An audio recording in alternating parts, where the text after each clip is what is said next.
foreign policy under Ike called for a tougher policy on communism.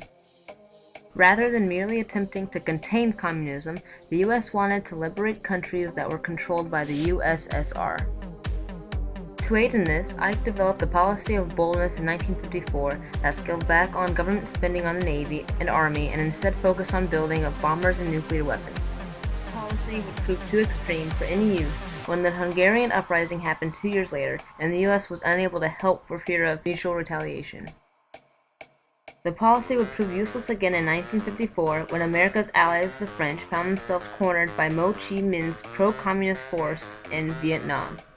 Eisenhower was uncomfortable with the prospect of war in Asia and decided against using nuclear force. In 1953, to prevent any communist interference with Western oil access, the CIA installed a puppet, Mohammad Reza Pahlavi, to power. The money was meant to build up a dam on the Nile to help irrigation, but the U.S. stopped offering funds when Nasser became too friendly with the communist Russia. In retaliation, Nasser nationalized the Suez Canal, which prompted angry British and French forces to attack from Israel. The forces later withdrew when Ike refused to offer them aid through U.S. oil reserves. 1 year later, in 1957, Eisenhower created the Eisenhower Doctrine that provided aid for Middle Eastern countries fighting communist influence. An embarrassing turn of events during the last year of Ike's presidency, in 1960, an American spy plane was shot down in Russia.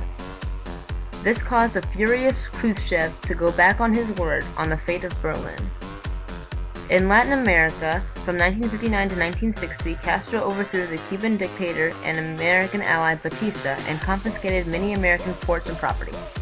In retaliation, the U.S. stopped importing Cuban sugar, which only resulted in even more U.S. land being confiscated. Kennedy's presidency was kicked off by the unrest in Berlin when the Berlin Wall was constructed in 1961. Kennedy, however, focused more on trade with Western European nations through the Trade Expansion Act. Kennedy's policy differed from Eisenhower's in that Kennedy sought other options besides massive retaliation or the policy of boldness. Instead, Kennedy increased spending and development of covert military forces such as the Green Berets. In Latin America, Kennedy created the Alliance for Progress, which acted as a Marshall Plan for Latin countries. In 1961, the CIA organized the Bay of Pigs invasion, in which anti-Castro forces attempted to storm Cuba.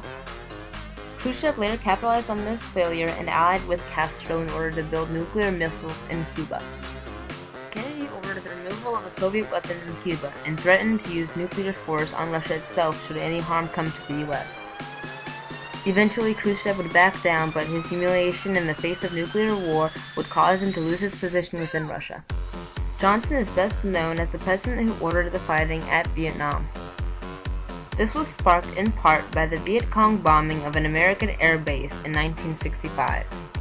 America soon became the primary force opposing the northern Vietnamese forces, but the interference in the Vietnamese War made America look bad on the global scale. Even U.S. citizens resisted the war, prompting President Nixon to begin withdrawing troops from Vietnam, ending the policies of 1960.